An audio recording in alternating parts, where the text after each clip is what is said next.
you, and your feet disappear, you'll find some old shoes, wasted one without a peel. Where will you go from here? Our mind literally creates our body. But it all starts in the cell. And who gives the cells the order? The orders come from the neural net in our brain, which are based on the experiences and information that we've logged in there. And we use a certain box of solutions to our life that causes chemistry to take place. So in order for us to change the chemistry, we would literally have to change the neural net, which means we'd have to change our identity, which means we'd have to change our attitude, or change the way in which we interact with our environment. And every time we keep being the same person and keep experiencing the same attitudes, all we're doing is reinforcing ourselves as our identity. I once did a little gig in a woman's prison they're all heroin addicts, and by teaching them that they have receptors for the heroin, and that the more heroin that they take, their ability to make their own internal endorphins, their own internal heroin, basically starts to decline. And then the receptors start to become subsensitive, or there's actually less of them. So there's these actual changes, and then this new information about how less brain cells are being made, so that people get kind of, in all addictions, they get stuck in old patterns. The person's mental life becomes dominated by pain, such that everything that they perceive is colored by the pain. And sometimes every way that they react and everything that they do becomes all about their pain. One of the things about receptors is they change in their sensitivity. If a given receptor for a given drug or internal juice is being bombarded for a long time at a high intensity, it will literally shrink up. There will be less of them, or it will be hooked up in such a way that it is desensitized or downregulated. So the same amount of drug or internal juice will elicit a much smaller response.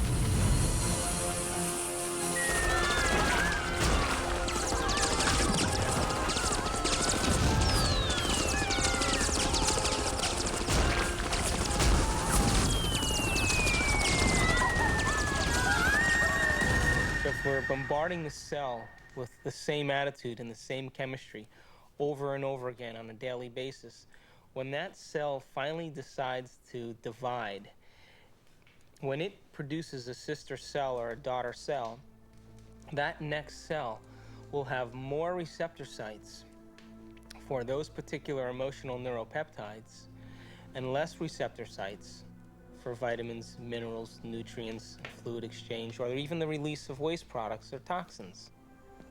Now, all aging is a result of improper protein production. What happens when we age? Our skin loses elasticity. Well, elastin is a protein. What happens to our enzymes? We don't digest as well. What happens to our synovial fluid? Those are proteins. They become brittle and stiff. What happens to our bones? They become thin. So all aging is a result of improper protein production. So then the question arises, does it really matter what we eat? And does nutrition really have an effect if the cell doesn't even have the receptor sites after 20 years of emotional abuse to even receive or let in the nutrients that are necessary for its health?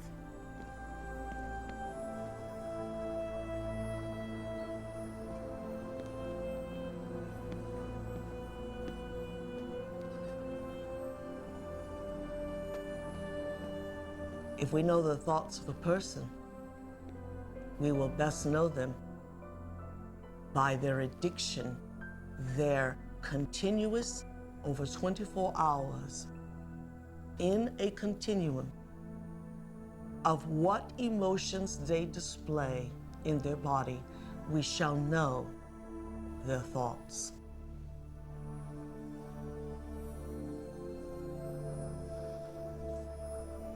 I hate you.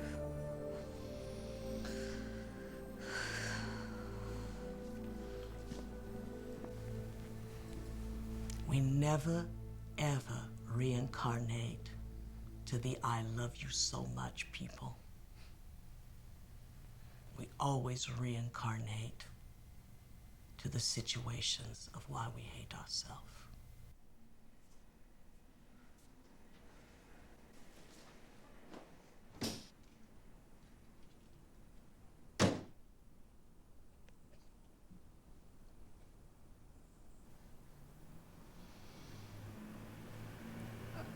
Hate you.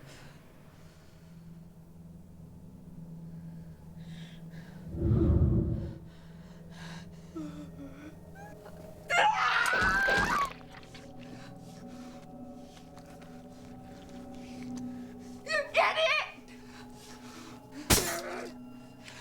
You suck! Look at you! You're ugly! You're worth nothing! You get it all! I hate you!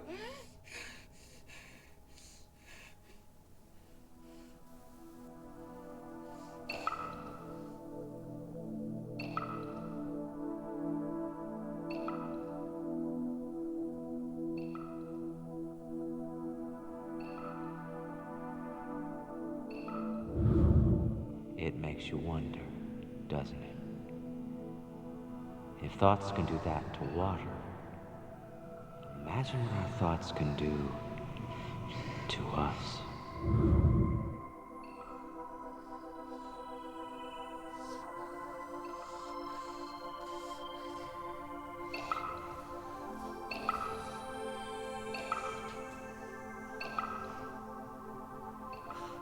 No one has ever came along and ever given you sufficient, intelligent knowledge about your beautiful self, how you work from the inside out. Why do you have addictions? Because you have nothing better. You have dreamt of nothing better because no one has ever taught you how to dream better. There's data now that when people are addicted to whether it's cocaine, heroin, nicotine, alcohol, all of them seem to share a property of blocking the growth of new brain cells. And yet, it can completely come back when the drug taking has stopped. Oh, poopy. If you don't see the traps, you have to go through the crap until you see the traps. Because if you don't see it, it's your only teaching machine.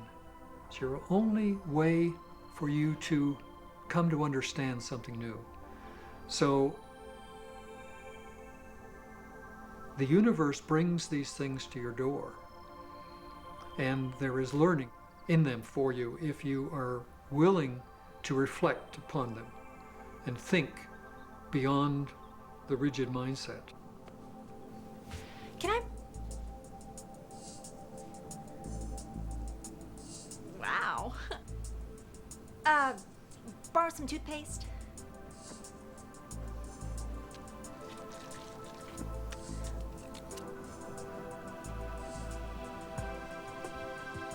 Thanks.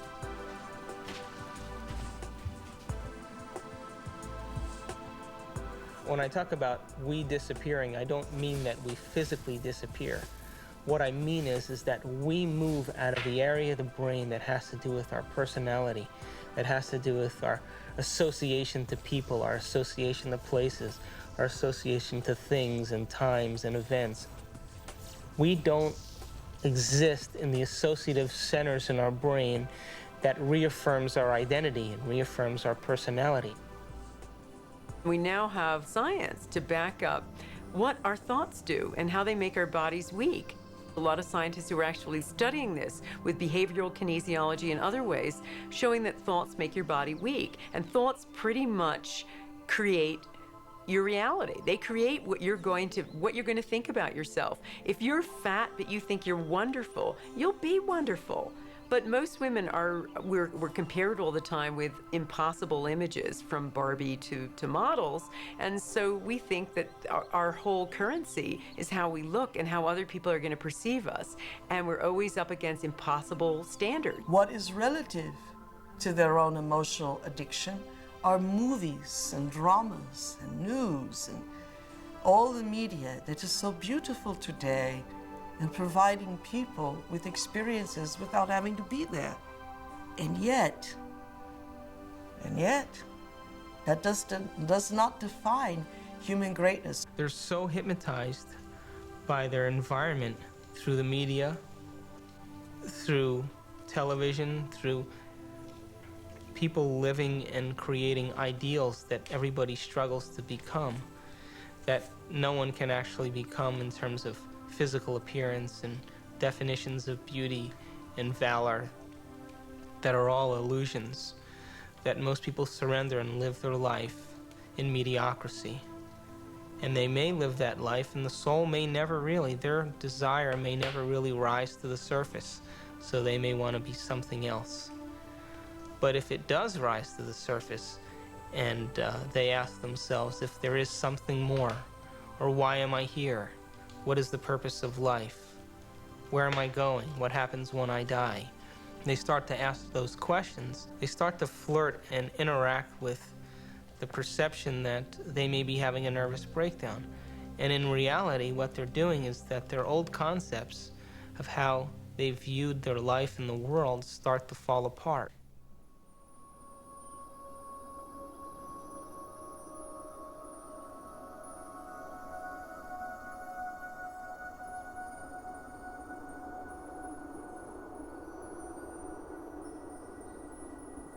That's why very few people make this journey, because it's deeply unsettling. All of the molds that we have lived by have to be broken, and we have to liberate ourselves in this way. And sometimes there's an awkward period between the comfort that we knew before and the real state of comfort when we are the Lord of our being, which follows that interval of chaos.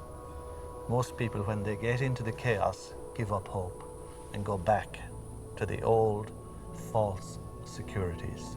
They get to live a reasonable life and they get to die in some sort of peace, but they haven't advanced spiritually at all in that experiment that we call a life.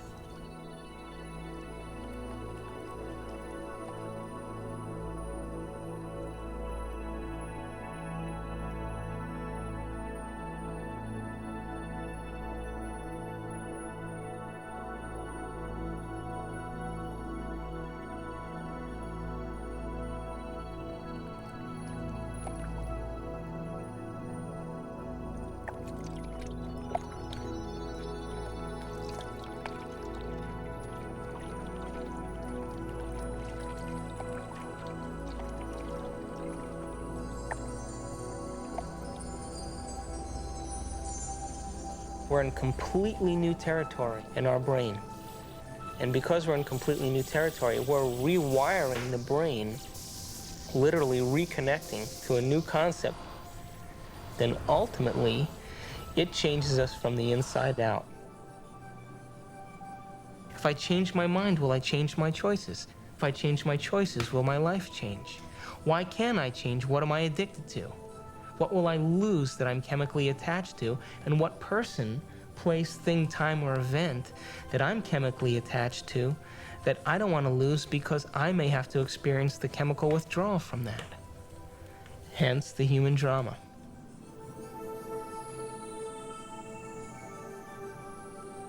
This life is but a page in an enormous book in which we will always be who we are, but always with the inherent needling of ambitious pursuit, a pursuit that takes us from the boring tedium of self-reflection, of self-hate, and to self-creation of new dreams. And we are ambitious gods.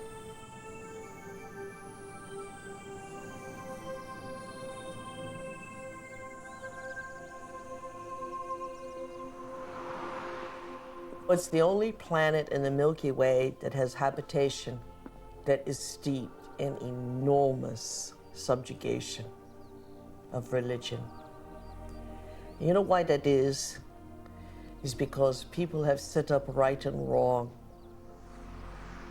I did say there is no right and wrong. Does that mean that it's a free-for-all? Absolutely not. I mean, the problem that I have with right and wrong in those categories is not that I want a free-for-all, but that right and wrong doesn't go nearly far enough. They have never sinned. They have never wronged. Wronged, yes, in moral confrontations with society, but that's their adversity. That's why they're here. To wrong, to learn, to search, and use the wisdom of that to create yet greater dreams. There's nobody keeping records up there. The records are here, and I'm going to have to deal with them. That's far more painful than a record-keeping God up in the skies. So anyone who's setting out on the path of enlightenment will be absolutely impeccable in everything that they do. Is it because of fear of damnation? No. Or of the punishment of God, or because I have sinned and haven't got forgiveness? No, no, no. I mean, these are all excuses that keeps us away from the real problem. The really enlightened person will see every action has a reaction with which I must deal. And if I'm wise, I'm not going to do stuff that will cause me to have to face it and resolve it and balance it in my soul later. That's the real criterion. That God, or the fundamental level of reality, depending on what people describe, it really, I mean, theoretically, it should be everywhere. It's something, you know, exactly how it would manifest or how God would manifest in the world is a more complicated issue. But I think that certainly from a more traditional religious perspective, people have kind of gotten away from God, the person. There's been a great shift from God up there or out there or in there, wherever, to the God within. And that's an improvement, but we don't want to get some idea that God can be within and still be separate, which is what most people think. They think the God within is like some of those alien movies, you know, where some being breaks out from my chest. God is not within in that stupid sense. What it means is that in God we live, move, and have our being, that we ourselves, in fact, are divine. What's the relation between my God self and your God self? There is no relationship because it's only one God self. It's in both of us. All people are divine people. Is it not ironic that all would say that this is the voice of the devil or that this is heresy? If this is heresy, then what is promised to everyone is an imbuement with God that is inseparable.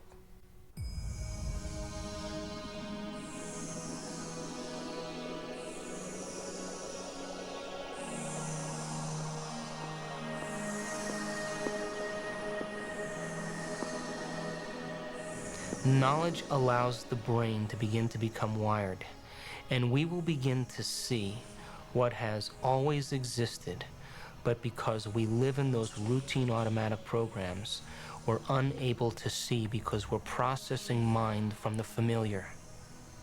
To learn knowledge means we're learning new things. And to learn new things means we're gathering information and creating the circuitry now to begin to develop the sensitivity, to begin to see things for the first time. There is enormous potential to change the kind of behaviors and characteristic patterns that we've fallen into. In fact, if you've listened and have remembered anything that I've said, your physiology is different than it was before that. That is something that Eric Kandel, the recent winner of the Nobel Prize in Medicine and Science, said very eloquently at a talk, that basically memory has been encoded, your genetic structure has changed. And while we previously would talk about the nervous system as this very rigid thing that didn't have much capacity for change, we now know that on many levels that isn't true. And actually there's a tremendous amount of plasticity, which basically means ability to change within the nervous system. And if you look at the structure of the human brain in detail, you see that it's specifically designed, it's carefully engineered to experience the unified field, to experience the unity of life. We're all connected. I mean, I think the most fundamental thing is we're all connected by an energy field. We swim in a sea of light, basically, which is the zero-point field. And I say, first of all, you get away from the whole idea of separateness, because separateness is the biggest problem of the world now. You take this notion of an entangled universe and you apply it to human experience, because human experience is part of the universe as well. And then you say, well, let's assume that experience is entangled, then how would it manifest?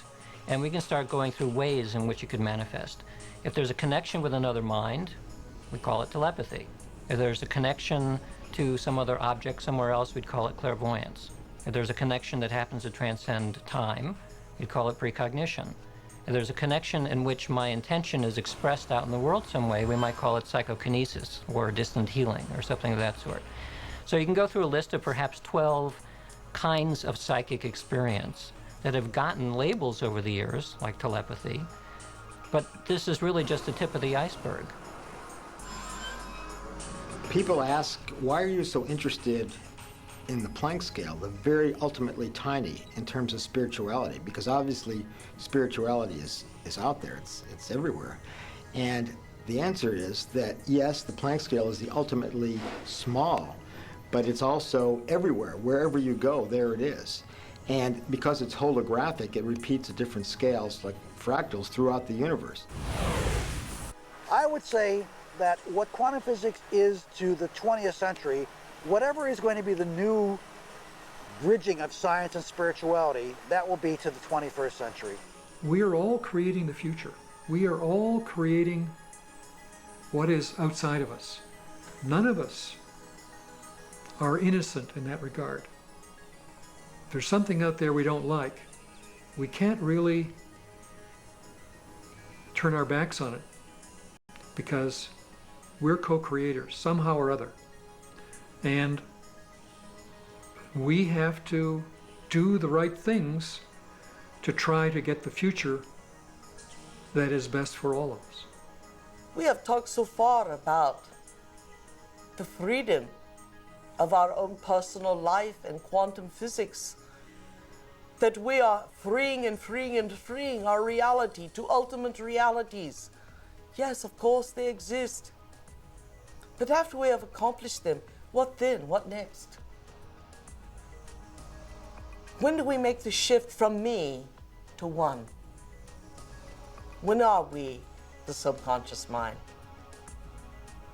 When are we the knowledge of the one, transpersonal self? When you start to realize what your true nature is, there is no question, there is no answer anymore. And there is just sudden realization. Now you come back from the rabbit hole and you start to perform in this world of illusion and wonder and magic with that understanding that you're never going to die and you were never born. Choice by consciousness out of these possible events, the actual event of experience comes in. And so, for the first time, science encounters free will. Consciousness is free because there is no mathematical description of the subject. Only objects can be described mathematically, and only to the extent that they are possibilities. The question still remains paramount: who is the chooser? Are all realities existing simultaneously? Is there a possibility that all potentials exist side by side?